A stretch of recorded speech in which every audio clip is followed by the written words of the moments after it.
এই জন্য আমরা সবাই শিরিক মুক্ত ঈমান গড়ব। মায়েদেরকে বলছি, মা, জীবন যাবে, ঈমান দেবেন না। ঈমান আছে জান্নাত আছে, ঈমান নেই জান্নাত পাওয়া যাবে? ঈমান আছে নামাজ কবুল হবে, ঈমান নেই নামাজ কবুল হবে? এই জন্য আমাদের মায়েদেরকেও বলছি, মা, ঈমানের অগ্নি পরীক্ষা আসবে, আপনি তাকে দেখবেন আসিয়া যেমনটি করে ঈমানের উপর অটল অবিচল দাঁড়িয়েছিল, আমাদের বোনেরাও ঈমানের উপর অটল অবিচল থাকবে। কথা বলেন। আসিয়ার জীবনী থেকে দেখবে, তাকিয়ে দেখবে নিজের স্বামী খোদা দাবি করেছে, বলেছে আসিয়া ঈমান ছেড়ে দাও, তাছাড়া উলঙ্গ করবো, তোকে মেরে ফেলবো। আপনারা বলুন তো, ঈমান কি নিতে পেরেছিল? আমাদের বোনেরা যদি আসিয়ার জীবনী থেকে শিক্ষা নিত, তাহলে আমাদের বোনেরা ওই মাজারে গিয়ে বাবাকে বলতো না, বাবা সন্তান দাও, এই কথা বলে ঈমান হেরে মুশরিক হতো না। কথা বলেন ঠিক কি না? কথা বলেন ঠিক কি না? আবার আমাদের বোনদেরকে বলবো, বোন, আপনারা সুমাইয়ার জীবনী থেকে শিখবেন প্রতিকূল অবস্থার মধ্যে কিভাবে ঈমানের উপর অটল অবিচল দাঁড়িয়ে থাকতে হয়। তাদের জীবনী থেকে আমাদের বোনেরা শিখবে, আমাদের ভাইয়েরা শিখবে। ঈমানের পরীক্ষা আসবে, জীবন যাবে, কিন্তু তারা ঈমান দেবে না। ঠিক কি না? তাহলে 1 নাম্বার, আজ থেকে আমরা সবাই ঈমান শিখবো। রাজি আছি তো? আমাদের অনেক যুবক ভাই আছে, ঈমানের মৌলিক 7টি বিষয় আছে না? আছে না নাই?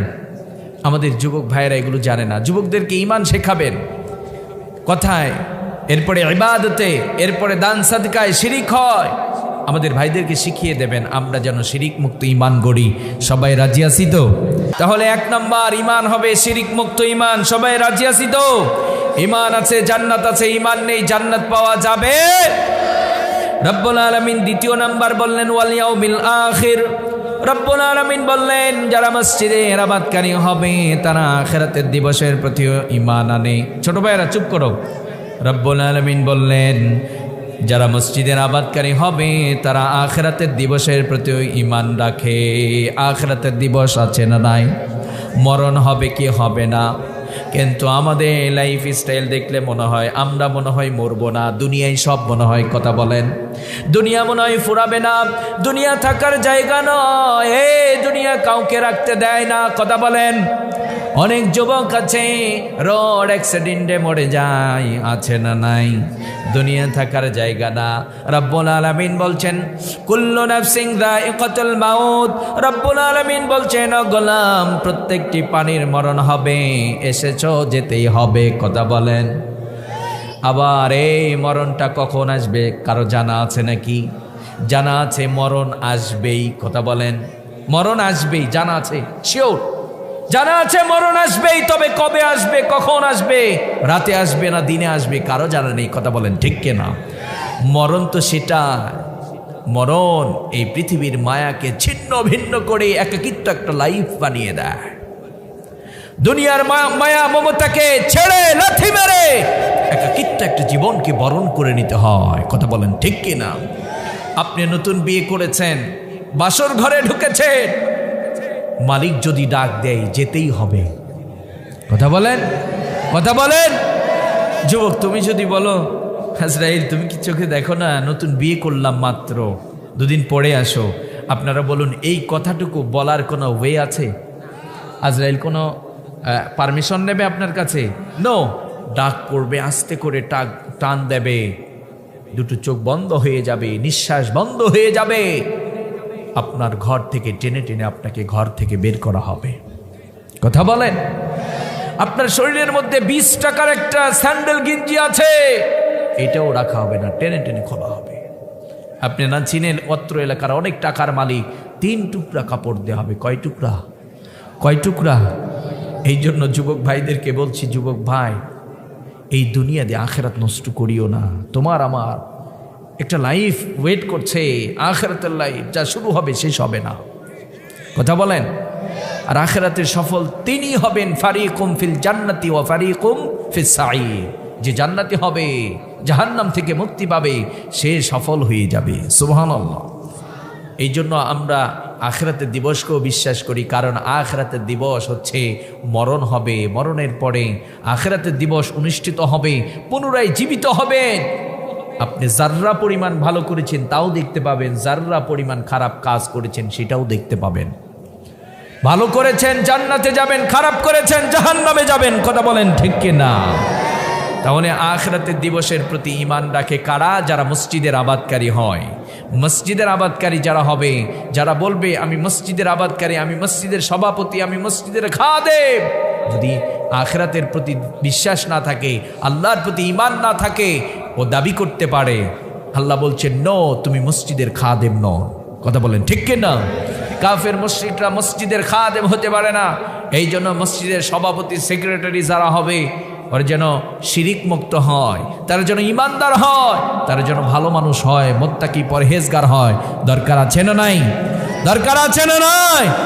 আমরা বিগত সময়গুলোতে দেখেছি এই মসজিদ মাদ্রাসাগুলো একদল মানুষ গ্রাস করেছিল, যেখানে হক কথা বলাও যেত না।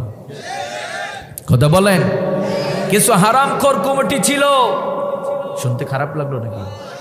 কিছু হারামখোর কমিটি ছিল যারা মসজিদের সম্পদ তারা ভোগ করেছে, কিন্তু ইমাম সাহেবকে যোগ্য একটা বেতন দেয় নাই। কথা বলেন।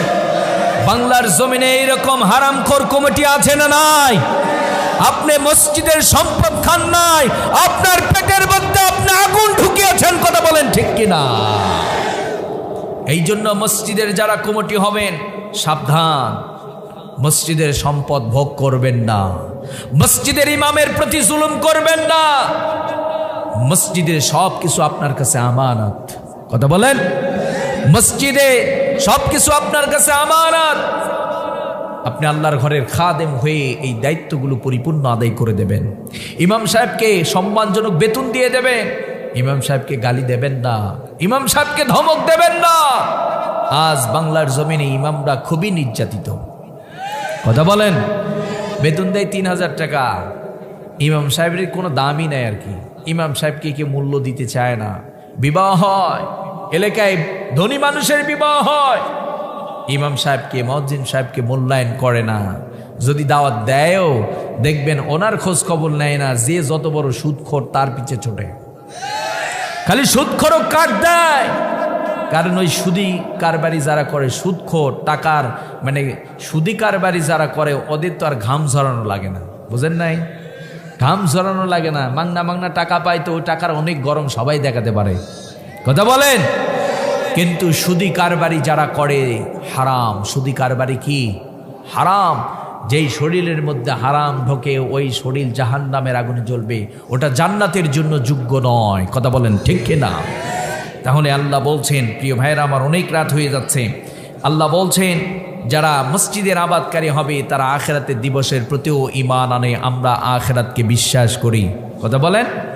মরতে হবে, আখিরাত আছে, আবার ভালো মন্দর বিচার করা হবে। আমি যদি আমল করে যেতে পারি আমি জান্নাতে যাব, যদি খারাপ করে যাই তাহলে জাহান্নামে যাব। কথা বলেন ঠিক কিনা? আবার রব্বুল আলামিন বলছেন, ও গোলাম, আখিরাতের দিবসটা কতটা একাকিত্ব হবে তোমরা জানো নাকি? এই জন্য রব্বুল আলামিন আবার বলছেন, ওয়াত্তাকু ইয়াওমান তুরজাউনা ফীহি ইলাল্লাহ। আখিরাতের একটা ভয় ঢুকিয়ে দিলেন। রব্বুল আলামিন বলছেন, ও গোলাম, তোমরা ভয় করো, ওয়াত্তাকু ইয়াওমান তুরজাউনা ফীহি ইলাল্লাহ। রব্বুল আলামিন বলছেন তোমরা ওই দিনকে ভয় করো। ওই দিনটা কোন দিন? ওই দিন হচ্ছে আখিরাতের দিবস। কথা বলেন। আখিরাতের দিবসটা বড় একাকিত্ব হবে, যেদিন আপনার মা আপনার হবে না, যেদিন আপনার ভাই আপনারে চিনবে না, যেদিন আপনার বাবা আপনাকে চিনবে না। কিয়ামতের ময়দানে আপনি একটা নেকির কারণে জান্নাতে যাইতে পারছেন না। আপনার মাকে ডাক দিয়ে বলা হবে, আপনার সন্তান একটা নেকির কারণে জান্নাতে যাইতে পারছে না। মা বলবে, দুনিয়াতে আমার সন্তান ছিল না, দুনিয়াতে আমার স্বামী ছিল না, দুনিয়াতে আমার ফ্যামিলি ছিল না। মা সন্তানের পরিচয় দেবে না, সন্তানের কাছ থেকে মা পালিয়ে যাবে। কিন্তু মা আপনাকে আমাকে কি পরিমাণ ভালোবাসা দেয় এই দুনিয়াতে। মা ওই ব্যক্তিটিকে বলা হয় আপনার জন্মের পরে ছোট্ট বাচ্চাটিকে রেখে বাবা আজীবনের জন্য পৃথিবীর বুক থেকে বিদায় নিয়েছে, মারা গিয়েছে। মা চাইলে অন্য জায়গায় বিবাহ বসতে পারত। কথা বলেন। মা অন্য জায়গায় ঘর করে না। ও যুবক, মা এই পরিমাণ ভালোবাসা দেয়, নিজের যৌবনগুলোকে খইয়ে দিয়েছে আপনার জন্য, অন্য জায়গায় ঘর করে নাই। উনি চিন্তা